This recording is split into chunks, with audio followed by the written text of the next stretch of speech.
Good morning viewers. जैसा कि मैंने बताया था कि मैं सिविल कोर्ट का मैथ्स का वीडियो बनाऊंगा। मैंने पहले ही जीके और बाकी का सेट वन और सेट टू वॉल्यूम वन का दे चुका हूं, और ये वॉल्यूम वन का सेट वन का मैथ्स है। तो इसमें सबसे फर्स्ट नंबर यानी 61 नंबर क्वेश्चन देखेंगे। इसमें है जो कैलकुलेशन बेस्ड है, तो इसमें सबसे पहले ब्रैकेट का प्रोसेस करते हैं as according to rule board mass. उसके बाद ऑफ यानी का प्रोसेस करते हैं। फिर उसके बाद जो है डिवीज़न, फिर मल्टीप्लिकेशन, सब एडिशन, सब्सट्रैक्शन। तो ये 61 नंबर क्वेश्चन। 62 नंबर क्वेश्चन, तो 62 नंबर क्वेश्चन क्या कह रहा है? तो 62 नंबर क्वेश्चन जो है वो कह रहा है कि 10, 16, 22 और 32 में से प्रत्येक में x का मान क्या जोड़ा गया है कि इस क्रम में प्राप्त संख्याएं समानुपात हैं, और संख्याओं x प्लस वन और 3x प्लस वन के बीच का मध्य अनुपाती क्या होगा। तो इस क्वेश्चन को आप पॉज करके भी पढ़ सकते हैं। अब मैं इसका सॉल्व जो है एक्सप्लेनेशन बताऊंगा। तो इसका एक्सप्लेनेशन इस तरह से है 62 नंबर क्वेश्चन का। तो 62 नंबर क्वेश्चन का एक्सप्लेनेशन था, तो जो उसमें चार संख्या दिया हुआ था, तो उसमें क्या करते हैं हम लोग कि जो कॉर्नर पर यानी फर्स्ट और फोर्थ का जो गुना होता है वो सेकेंड और थर्ड के गुना के बराबर होता है। यानी कि multiplication of extreme is equal to multiplication of mean. यानी जो छोर यानी कोना पे जो दो रहते हैं उसका गुना, और जो मध्य में जो है उन दोनों का गुना क्या होता है, बराबर होता है। तो फिर जब इसको सॉल्व करते हैं हम, तो जब सॉल्व करते हैं तो सॉल्व करने के बाद x का वैल्यू जो है, तो सॉल्व करने के बाद x का वैल्यू कितना आ जाता है, तो इसको गुना करते हैं। गुना करने के बाद सॉल्व करेंगे। सॉल्व करने के बाद x का वैल्यू 8 आ गया।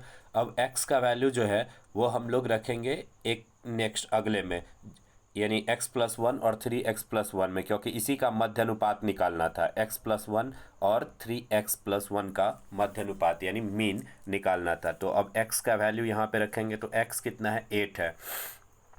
तो x की जगह पे 8 रख दिए तो उसका वैल्यू 9 हो गया, और इधर 3x प्लस वन की जगह पर 8 रखे तो 3 8 24 प्लस 1 25 हो गया।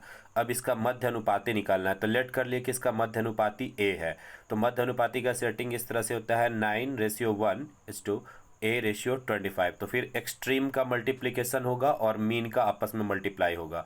तो मीन यानी बीच में जो बढ़ जाता है, जैसे सेकेंड और थर्ड वाला का आपस में मल्टीप्लाई होता है और फर्स्ट और फोर्थ का आपस में मल्टीप्लाई होता है। तो ये जो होता है मल्टीप्लिकेशन आपस में बराबर होता है according to rule of ratio, यानी अनुपात के रूल के हिसाब से। तो a इंटू ए स्क्वायर हो जाएगा, और 9 × 25 क्या हो जाएगा, 9 × 25। अब इधर स्क्वायर है तो इधर हम लोग उसको क्या करेंगे, बोथ साइड स्क्वायर रूट करेंगे, तो इधर का स्क्वायर स्क्वायर रूट से खत्म हो जाएगा। और इधर 9 × 25 है, तो 9 का जो है वो 9 का हो जाएगा 3 और 25 का हो जाएगा 5। तो इसका आंसर हो जाएगा 15। तो इसमें चेक कर सकते हैं कि ऑप्शन में इसका जो है वो ऑप्शन नंबर क्या होगा। तो इसका ऑप्शन नंबर जो है वो ऑप्शन नंबर डी है। अब नेक्स्ट क्वेश्चन 63 में है x-1 = 11। तो x³ - 1/x³ का वैल्यू निकालना है। तो फिर इसका सॉल्व हम लोग देखेंगे कि 63 का क्या है। तो 63 में सबसे पहले हम लोग क्या करेंगे, x-1/x = 11 है, इसको इक्वेशन 1 लेट कर लिए। फिर हमको वैल्यू चाहिए x-1/x³ का। अब गिवन क्या है कि x-1/x = 11 है। अब बोथ साइड हम स्क्वायर कर देंगे, तो 11 का क्या हो जाएगा स्क्वायर, 121, और ये a - b के होल स्क्वायर पे होगा ब्रेक, तो यानी एक्सपैंड होगा।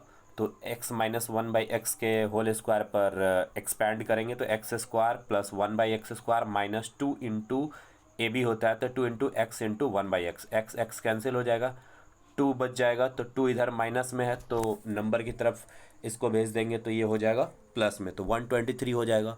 अब x² plus 1/x² equal to 123। अब ये हो गया इक्वेशन 2। अब इक्वेशन 1 और इक्वेशन 2 को हम लोग क्या करेंगे, मल्टीप्लाई कर देंगे। तो इक्वेशन 1 और इक्वेशन 2 को जब मल्टीप्लाई करेंगे तो मल्टीप्लाई का रिजल्ट क्या आएगा, तो x³ प्लस, यानी कि लेफ्ट हैंड साइड में क्या रिजल्ट आएगा, तो लेफ्ट हैंड साइड में आ जाएगा x³ plus 1/x minus x minus 1/x³। तो लेफ्ट हैंड साइड में ही आ गया, और राइट हैंड साइड में चूंकि 11 इंटू 123 था, तो 11 इंटू 123 आ जाएगा 1353, यानी 1353। अब इसी को फिर हम लोग क्या करेंगे, माइनस इसमें से कॉमन ले लेंगे, 1/x और माइनस एक्स में से, तो ये हो जाए x minus one by x, और ये पहले वाला जो था तो फर्स्ट टर्म है x Q minus one by x Q, और माइनस यहाँ से कॉमन लिए तो x minus one by x. अब हम लोग इक्वेशन 1 से देख सकते हैं कि x minus one by x का वैल्यू कितना है, 11 है, जो हम लोग यहाँ पुट कर देंगे कहाँ पर, x minus one by x के पास। तो यहाँ 11 आ गया, 11 अब इधर माइनस में उधर जाए किस में हो जाएगा, प्लस में। तो 1353 में 11 ऐड करेंगे तो हो जाएगा 1364। आप पॉज करके फिर से क्वेश्चन देख सकते हैं और रिपीट करके, अगर एक बार में समझ नहीं आया तो 2 बार उसी चीज़ को रिपीट करके आप देख सकते हैं, क्योंकि मैं रिपीट करूँगा तो फिर बात तो वही हो जाएगा। So for you can repeat the video and pause for understanding. We go to the next question, question number 64। एक निश्चित धनराशि चक्रवृद्धि ब्याज पर 3 वर्ष में 66,550 और 4 वर्षों में 73,205 हो जाती है, तो वार्षिक ब्याज की दर कितनी होगी। तो इस क्वेश्चन को भी का जो है सॉल्व बताते हैं। तो इस क्वेश्चन का जो सॉल्व है, तो इस क्वेश्चन का सॉल्व जो है वो थोड़ा सा देखने में अगर प्रॉब्लम होगा तो देख सकते हैं पॉज करके। तो इसमें जो धन था यानी मूलधन जिसको प्रिंसिपल बोलते हैं उसको पी लेट कर लिए, और जो रेट था यानी कि दर उसको आर लेट कर लिए, और अमाउंट का फॉर्मूला होता है P into 1 plus R by 100 to the power T. तो अब इसमें A1 और A2, तो जो पहला धनराशि ज़्यादा था उसको A1 मान लिए और जो कम था उसको A2 मान लिए। तो अमाउंट दिए हुए था तो A1 की जगह पर रख दिए 73,205, और जो A2 है उसके जगह पे रख दिए 66,550, और वो formula P into 1 plus R by 100 to the power 4, और इधर यानी राइट हैंड साइड में ब्रैकेट में फिर बाई यानी नीचे में राइट हैंड साइड में P into 1 plus R by 100 to the power 3। अब पावर 3 जो है इससे कैंसिल हो जाएगा, तो 3 इसमें था उसमें 4 है, तो कैंसिल होकर सिर्फ क्या होगा, 1 बचेगा जो कि सिर्फ बच जाएगा, और P से P कैंसिल कर देंगे या P से P कैंसिल हो जाएगा। A1 और A2 का वैल्यू जो है वो क्वेश्चन में है, अकॉर्डिंग टू वहाँ से रख दिए A1 और A2 यानी पहला मिश्र धन और दूसरा मिश्र धन यानी first amount and second amount, और इक्वल टू हो गया 1 प्लस आर बाई 100। अब उसके बाद जब इसको सॉल्व करेंगे तो सॉल्व करने के बाद जो है कैलकुलेशन कुछ इस तरह से कैलकुलेशन होगा जो कि कर सकते हैं आप, और उसके बाद यहाँ पर इसका कैलकुलेशन है इस तरह से, फिर एलसीएम ले लेंगे तो ये हो गया कैलकुलेशन। अब यहाँ पर इसको कैंसिल करेंगे तो रेट जो है वो कितना आ जाएगा, 10%। तो ये था क्वेश्चन 64। अब नेक्स्ट क्वेश्चन देखेंगे, नेक्स्ट क्वेश्चन है 65। तो 65 नंबर क्वेश्चन में क्या है कि एक वर्ग की परिधि 64 सेंटीमीटर है, a square have a circumference of 64 centimetre, या पेरीमीटर इज 64 सेंटीमीटर। उसका पेरीमीटर जो है स्क्वायर का वो कितना है, 64 centimetre. What is the area, यानी इसका क्षेत्रफल क्या हो जाएगा। तो इसका क्षेत्रफल अब देखेंगे कि कैसे 65 नंबर क्वेश्चन सॉल्व किए। तो अब है 65 नंबर क्वेश्चन। तो वर्ग का परिधि था 64 सेंटीमीटर। पता है वर्ग का परिधि क्या होता है, 4 इंटू भुजा, यानी चारों भुजा वर्ग का बराबर होता है, इसलिए इसका जो परिधि होता है वो कितना होता है, 4 इंटू भुजा। तो 4 इंटू भुजा हम लोग इसका देखेंगे, तो 4 इंटू भुजा, अब यहाँ पर क्या है, तो 4 इसके साथ गुना में इधर आकर डिवाइड में हो जाएगा, तो कैंसिल होकर भुजा यानी कि साइड हो जाएगा 16 सेंटीमीटर। फिर एरिया निकालेंगे, area equal to the side square यानी भुजा स्क्वायर, तो एरिया इक्वल टू 16 का स्क्वायर यानी 256। तो ये था क्वेश्चन नंबर 65। अब नेक्स्ट क्वेश्चन देखेंगे, तो नेक्स्ट क्वेश्चन है 66, लेकिन इससे पहले क्वेश्चन जो है वो 66 नंबर क्वेश्चन देख लेते हैं। तो 66 नंबर क्वेश्चन जो है वो यहाँ पर है ऊपर में। 66 नंबर क्वेश्चन क्या कहता है कि यदि किसी त्रिभुज के कोण 2:3:4 के अनुपात में है तो सबसे छोटे कोण का मान ज्ञात कीजिए। 66 पॉज करके आप भी पढ़ सकते हैं क्वेश्चन, देखने में कोई दिक्कत नहीं होगा। तो किसी त्रिभुज के कोणों का अनुपात कितना है, 2:3:4 है, तो सबसे बड़े और सबसे छोटे कोणों का अंतर क्या होगा। तो इसमें क्वेश्चन नंबर 66 जो है, तो क्वेश्चन नंबर 66 में देखेंगे तो बड़े कोणों और छोटे कोणों का अंतर जो था वो निकालना था। तो पहले टोटल रेशियो दिया हुआ था, तो क्वेश्चन पॉज करके देखेंगे टोटल रेशियो जितना था, तो टोटल रेशियो को जब ऐड करते हैं तो टोटल रेशियो मिला के कितना हो जाता है, 9। तो 9 जो है वो इक्वल टू है कितना के, 180 डिग्री के, क्योंकि तीनों ट्रायंगल का सम कितना होता है 180 डिग्री, और रेशियो जो था रेशियो का सम कितना हुआ 9। तो 9 जो है वो बराबर है 9 यूनिट 180 डिग्री के, तो 1 यूनिट बराबर होगा 20 डिग्री के। जब डिवाइड करेंगे 9 से तो 2 यूनिट बराबर होगा किसके, तो 20 इंटू 2 यानी 40। तो 2 यूनिट क्यों? क्योंकि 2 यूनिट जो है वो इन दोनों का डिफरेंस है। 2 यूनिट जो है, जैसे सबसे बड़ा क्या है, 4 यूनिट है सबसे बड़ा, और सबसे छोटा क्या था, 2 यूनिट था।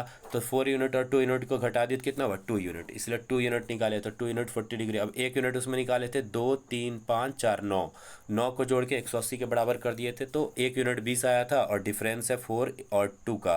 तो 2 है, तो 2 को 20 से मल्टीप्लाई करेंगे तो कितना हो जाए, 40। तो ये हो गया 66 नंबर क्वेश्चन। अब है 67 नंबर क्वेश्चन, जो कि वहाँ पे एक्सप्लेन है। तो इस 67 नंबर क्वेश्चन को देखेंगे।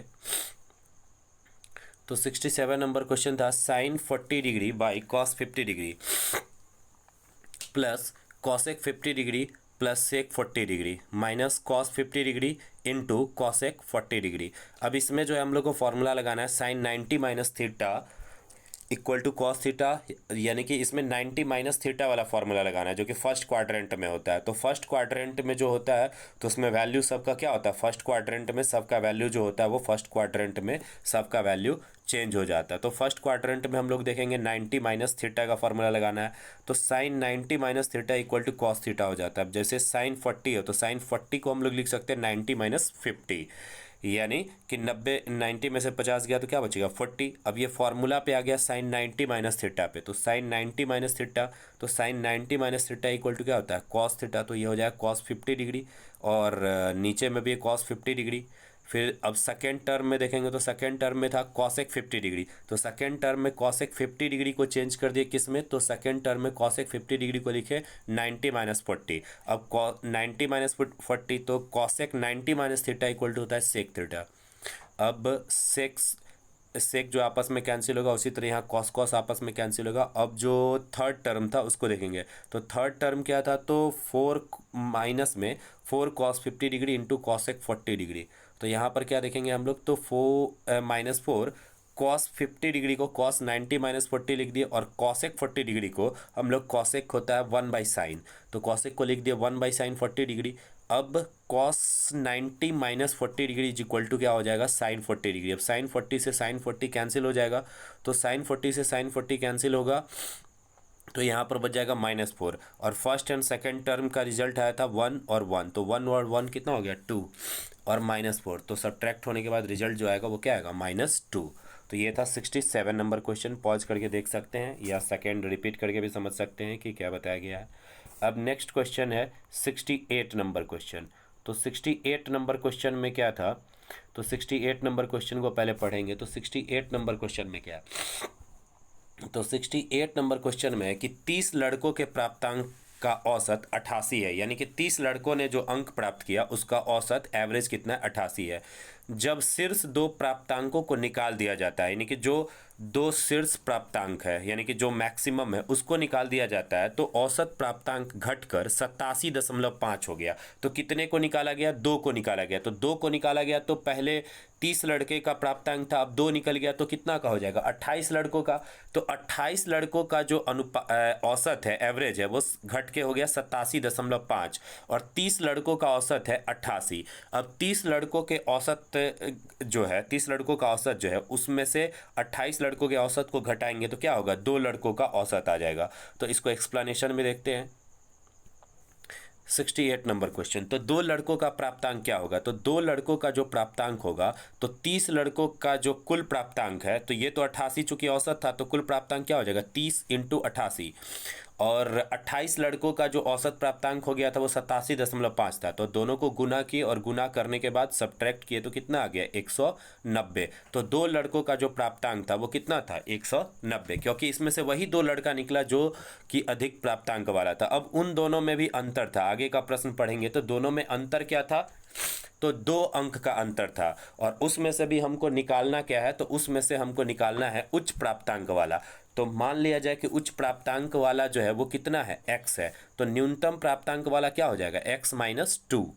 अब न्यूनतम प्राप्तांक वाला x माइनस 2 है। अब दोनों का जो प्राप्तांक मिला करके है वो कितना है, 190। अब दोनों को जोड़ के 190 के बराबर करेंगे तो x 2x माइनस 2, इधर माइनस में 2 इधर प्लस में आ जाएगा। सॉल्व करने के बाद x इक्वल टू 96, यानी जो उच्चतम प्राप्तांक वाला जो लड़का था वो कितना था, 96। अगर न्यूनतम भी पूछता तो 96 में से 2 घटा के क्या कर देते, 94।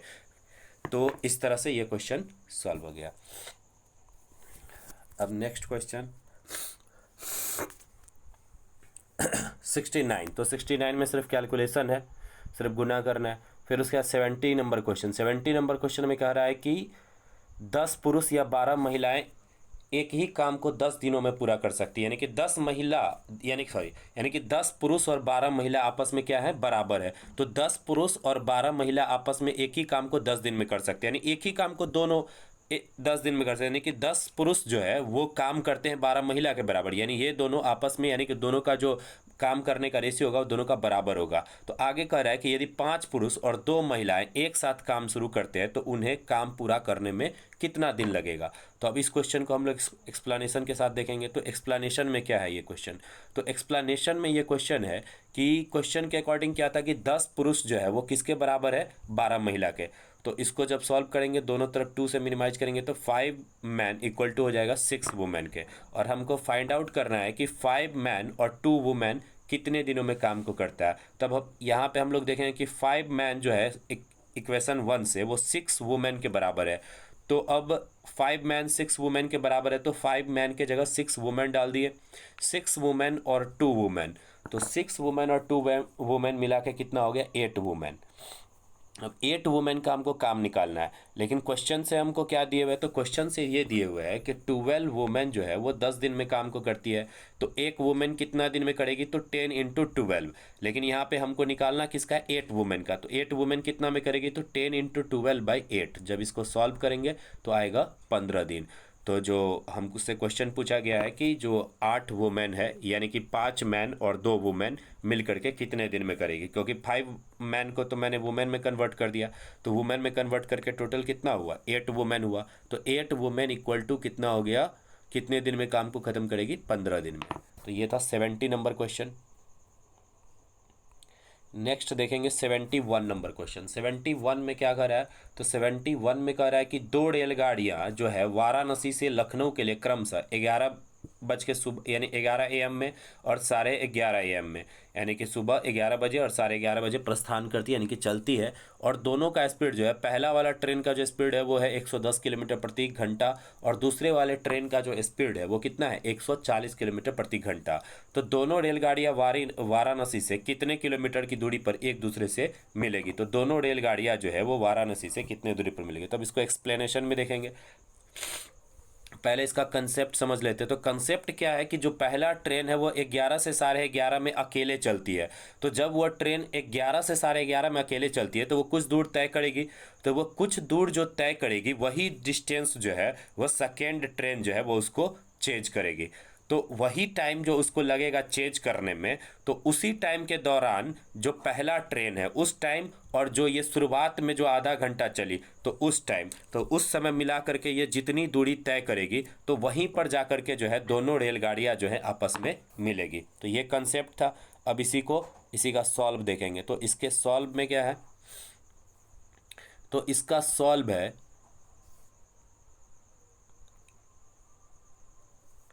कि जो 11 बजे चलती है, जो रेलगाड़ी जो 11 बजे चलती है वो आधा घंटा में 110 किलोमीटर प्रति घंटा से कितनी दूरी तय करेगी।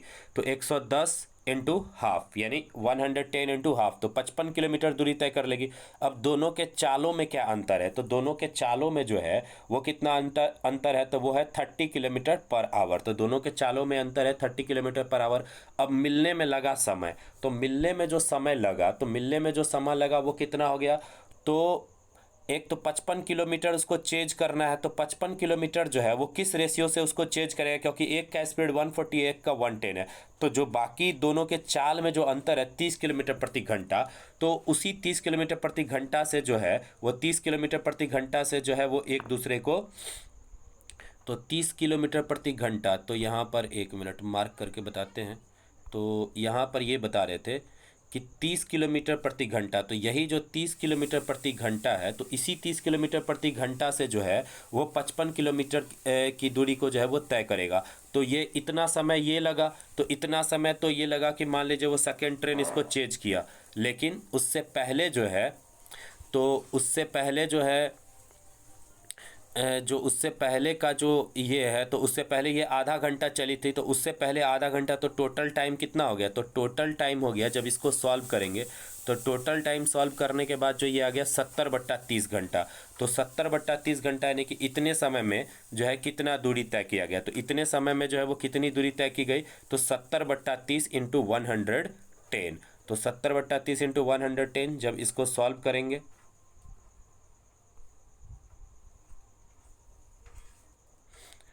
तो जब इसको सॉल्व करेंगे तो 70/30/110, तो इसको सॉल्व करने के बाद जो है वो आ जाएगा 200। यहाँ पे कट हो गया है, इसका ऑप्शन जो इसका आंसर आएगा सॉल्व करने के बाद, तो वो आंसर वो सॉल्व करने के बाद जो आएगा, तो सॉल्व करने के बाद जो आएगा वो आएगा कितना? 256 पूर्णांक।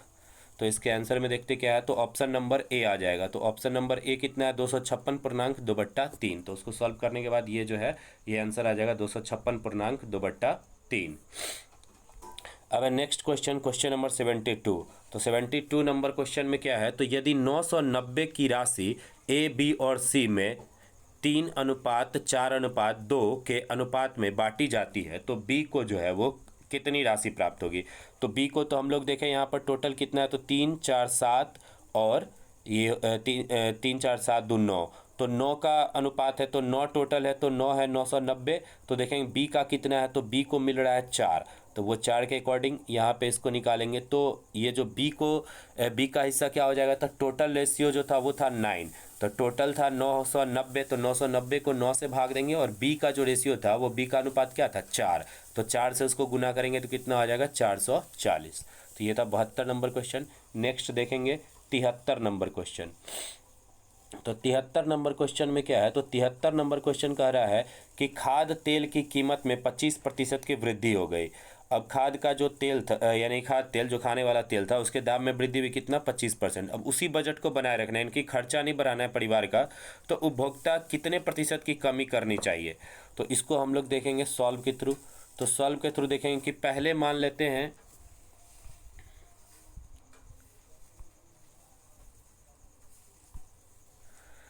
तो पहले मान लेते हैं कि जो कितना खर्च हो रहा था, तो पहले खर्च जो हो रहा था वो हो रहा था 100।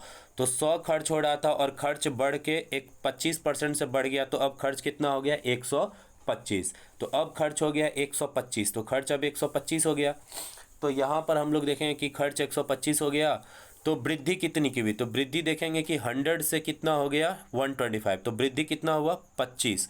तो 25 वृद्धि हुई। अब 25 जो वृद्धि हुई, तो जो वृद्धि वो कितना में वृद्धि हुई? तो 125 जो है अभी का जो वर्तमान है वो कितना है? 125। तो ये जो 25 है, यानी कि इसमें हमको कम, यानी कि 25 की वृद्धि हो गई, तो फिर से वापस खर्च को वापस लाना है। तो खर्च को वापस लाने के लिए 125 में कितना कम करेंगे जो वापस आ जाए? तो 125 में हम लोग कम करेंगे कितना? तो 125 में कम करेंगे हम लोग 25, ताकि खर्च वापस आ जाए। अब कितने में 25 कम करेंगे? तो 125 में जो है हम लोग कम करेंगे। तो 125 में कम करेंगे, तो जिस 125 में कम करेंगे तो उसको परसेंटेज में निकालेंगे, तो 25 कम किए कितने में? 125 में। तो टोटल नीचे रखते हैं परसेंटेज निकालने में, और इंटू 100 करते हैं, तो टोटल कमी कितना हो जाएगा? तो टोटल कमी हो जाएगा 20%। तो इसको हम लोग देखेंगे टोटल कमी कितना हो गया, तो 20% जो है इसका टोटल कमी हो गया। तो इस तरह से हम इसके सॉल्व को देख लिए। तो ये था क्वेश्चन नंबर 73।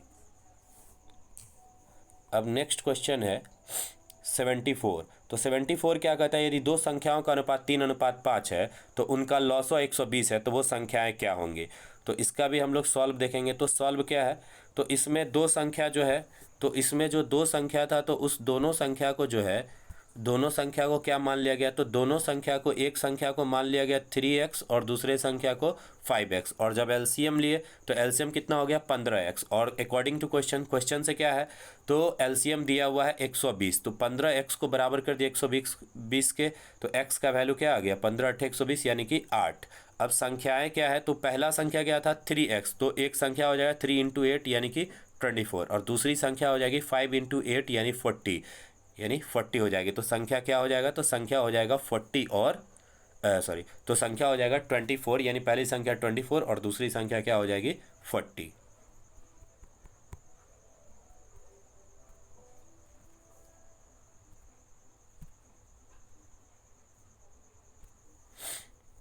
तो ये था 74 नंबर क्वेश्चन। नेक्स्ट क्वेश्चन है लास्ट वन 75, जो कि एक जिसको फ्रैक्शन के फॉर्म में चेंज करना है, जो कि दिए हुए है 0.037 रेकरिंग, यानी रेकरिंग जो है वो सिर्फ 37 पर है। तो जब सिर्फ 37 पर यानी जितने नंबर पर रेकरिंग होता है, तो जितने नंबर पर रेकरिंग है तो सबसे पहले उसको हम लोग उतना 9 नीचे में डालेंगे। तो जितने नंबर पर रेकरिंग था उतना 9 नीचे डालेंगे, और जितने पर रेकरिंग नहीं था उतना 0 उसके बगल में डालेंगे, और जिस पर रेकरिंग नहीं रहता है उसको हम लोग माइनस कर देते। तो रेकरिंग एक संख्या पर नहीं था, हम लोग जैसा कि क्वेश्चन में देख सकते हैं कि सिर्फ एक संख्या जो है जिसमें रेकरिंग नहीं, यानी कि 0, तो 0 पर रेकरिंग नहीं है तो उसी संख्या को घटाती है। यहाँ तो 0 है, कोई भी संख्या रह सकता है, तो उस संख्या को हम लोग क्या करते हैं, उसमें से सब्ट्रैक्ट करते हैं। तो उस संख्या को जब उसमें से सब्ट्रैक्ट करेंगे 37 माइनस 0, और दो संख्या पे रेकरिंग था इसलिए 2 9, और एक संख्या पे रेकरिंग नहीं था इसलिए 1 0, तो इसका सॉल्व जो होगा वो कितना आ जाएगा 37/990। तो ये था 25 क्वेश्चन सिविल कोड का। तो इसी तरह का और मोर वीडियो देखने के लिए मेरे चैनल को सब्सक्राइब करें और शेयर करें, ताकि मुझे भी मोटिवेशन मिले, ताकि मैं और अधिक वीडियो बना सकूं। और मैं मैथ्स का, ये तो सिविल कोड के लिए स्पेशल सिविल कोड का ही है, लेकिन बट ये और सब अदर एग्ज़ाम, जैसे नेक्स्ट जो बीपीएससी का एग्ज़ाम आने वाला है टीचर वाला, उसके लिए भी यूज़फुल है। और भी बहुत सारा एग्ज़ाम जो है, और सिविल कोर्ट में जो दोनों है, क्लर्क है, कोर्ट रीडर्स है, और उसके बाद परिचारिक जो गवाही है, लेखक है, उसका भी, उसके लिए भी यूज़फुल है। तो इसमें हम लोग देख सकते हैं। तो इस तरह से ये जो है और भी बहुत सारे एग्ज़ाम के लिए यूज़फुल है, जैसे बीएड हो गया, और भी जैसे मान लीजिए टीचर का जो एग्ज़ाम हो रहा है तो उसके लिए, या उसके बाद बहुत सारा जो एग्ज़ाम होता है स्टेट वाइज, उसके लिए भी यूज़फुल है। सो फॉर दिस, इसीलिए इस तरह का वीडियो और देखने के लिए इस चैनल को सब्सक्राइब करें, शेयर करें, ताकि मुझे भी मोटिवेशन मिले और मैं इस तरह का आगे भी जो है वो और वीडियो बनाता रहूँ। Good night, thank you.